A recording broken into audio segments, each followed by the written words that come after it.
प्याज महाराष्ट्र के किसानों को रुला रहा है। Maharashtra state union growers farmers association के फाउंडर प्रेसिडेंट भारत डिगोले ने केंद्र सरकार से 10,000 करोड़ का स्पेशल रिवाइवल पैकेज मांगा है। उनका कहना है बार बार एक्सपोर्ट कर्व्स, नेचुरल कैलेमिटीज और प्राइस क्रैशेस ने प्याज किसानों को सीवियर फाइनेंशियल क्राइसिस में धकेल दिया है। डिगोले ने कहा किसानों को 2019, 2020 और 2023-24 में एक्सपोर्ट बैन्स, 40% एक्सपोर्ट ड्यूटी और अलग अलग समय पर कभी 850 और तो कभी $550 पर मीट्रिक टन का मिनिमम एक्सपोर्ट प्राइस, इन सब से भारी नुकसान हुआ है।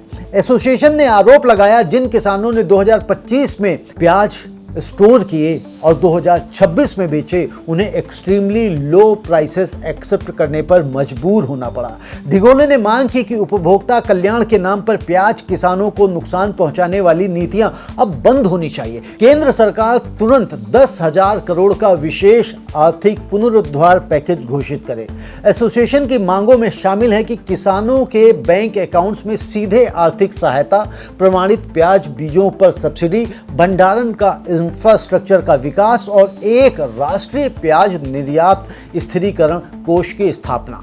महाराष्ट्र ओनियन कल्टीवेशन करीब 30 डिस्ट्रिक्ट्स में होती है और करीब 10 से 15 लाख किसानों की परिवार हर साल किसान उत्पादन पर, किसान की खेती पर निर्भर है।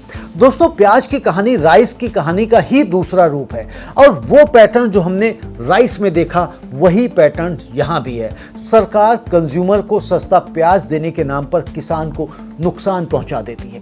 एक्सपोर्ट बैन दिसंबर 2023 में लगा, मार्च 2024 में हटा। इससे पहले 2019 में बैन और फिर 2020 में बैन और 2026 में वही किसान अब 10,000 करोड़ रुपए की मांग कर रहा है। ये कोइंसिडेंस नहीं है, ये पॉलिसी का नतीजा है। प्याज एक्सपोर्ट की कहानी समझिए।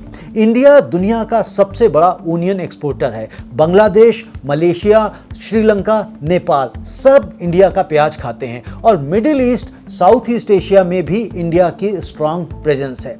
जब इंडिया अचानक एक्सपोर्ट बंद करता है तो उन बायर्स को कहीं और से लेना पड़ता है। जो बायर्स चाइना, इजिप्ट, पाकिस्तान से लेते हैं वो फिर धीरे धीरे वहीं शिफ्ट हो जाते हैं और जब इंडिया एक्सपोर्ट खोलता है तो क्या होता है, तो बायर्स वापस नहीं आते। उनके लॉन्ग टर्म कॉन्ट्रैक्ट्स हो चुके होते हैं, उनकी एक गुडविल बन चुकी होती है, उनकी एक रेपो बन चुकी होती है और यही दोस्तों राइस में भी हुआ, यही प्याज में हुआ। अब प्याज किसानों की आप असली तकलीफ देखिए। किसानों ने एक्स्ट्रा रेनफॉल, ओलावृष्टि, बाढ़, सूखा, क्रॉप डिसीजेस और खराब बीज, इन सब में नुकसान झेला है। यानी ऊपर से नेचर का कहर और नीचे से गवर्नमेंट पॉलिसी की मार। जो किसान ने 2025 में ओनियन स्टोर की थी उसने सोचा था कि ऑफ सीजन में प्राइस बढ़ेगा, प्राइस मिलेगा, लेकिन नाफेड और एनसीसीएफ ने बफर स्टॉक मार्केट में छोड़ा कम दाम पर और फार्मर की स्टोर्ड ओनियन प्राइस क्रैश हो गई। प्राइस स्टेबलाइजेशन फंड के तहत बफर प्रोक्योरमेंट होती है। एनसीसीएफ और नेफेड खरीदते हैं, स्टोर करते हैं, फिर डोमेस्टिक मार्केट में उतारते हैं। इससे कंज्यूमर को तो सस्ता मिलता है लेकिन किसान का प्राइवेट स्टॉक वर्थलेस हो जाता है। यह एक फंडामेंटल प्रॉब्लम है इंडिया की एग्री पॉलिसी में। कंज्यूमर वेलफेयर और फार्मर वेलफेयर दोनों एक साथ नहीं हो सकते। क्या यह पॉसिबल नहीं कि एक्सपोर्ट अलाउ करो, किसान को उचित दाम मिले और डोमेस्टिक में बफर से स्टेबिलिटी रखो? यह पॉसिबल है, लेकिन इसके लिए क्या चाहिए? कंसिस्टेंट लॉन्ग टर्म पॉलिसी, ना कि इलेक्शन ड्रिवन डिसीजंस। एसोसिएशन ने एक national onion export stabilisation fund की मांग की है। यह एक सही आइडिया है, एक डेडिकेटेड फंड जो एक्सपोर्ट वोलेटिलिटी को बफर करे। जब डोमेस्टिक शॉर्टेज हो, फंड से इंटरवीन करो। एक्सपोर्ट बंद करने की जरूरत नहीं और स्टोरेज किसानों की मांग में पोस्ट हार्वेस्ट लॉसेस कम करने के लिए एसेंशियल एग्रीकल्चरल इंफ्रास्ट्रक्चर की बात है। महाराष्ट्र में ऑनियन स्टोरेज इंफ्रास्ट्रक्चर अभी भी बेहद कमजोर है। कोल्ड स्टोरेज कम है, इरेडिएशन फैसिलिटी कम है, किसान को फोर्स सेल करना पड़ जाता है चाहे दाम कुछ भी हो। सरकार कटघरे में है दोस्तों। सरकार कटघरे में क्यों है? क्योंकि अपनी पॉलिसी की वजह से।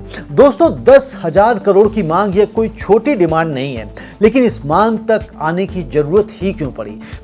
क्योंकि पिछले 7 सालों में 2019, 2020, 2023, 24 3 बार एक्सपोर्ट बैन, और हर बार एक ही वजह, कंज्यूमर को सस्ता प्याज देना है। लेकिन कंज्यूमर को सस्ता प्याज मिला और किसान की जेब खाली हो गई। यह ट्रेड ऑफ हर बार होता है और हर बार सरकार कंज्यूमर को चूज करती है, क्योंकि कंज्यूमर शहर में है, उसका वोट बैंक है और वोट बैंक बड़ा है, मीडिया विजिबल है, प्याज महंगा हुआ, हेडलाइंस बनती हैं। लेकिन नासिक का किसान जब 5 रुपए पर किलो में प्याज बेचता है, उसकी कोई हेडलाइन नहीं बनती। यह एसिमेट्री, यही इंडिया की एग्री पॉलिसी की सबसे बड़ी बीमारी है।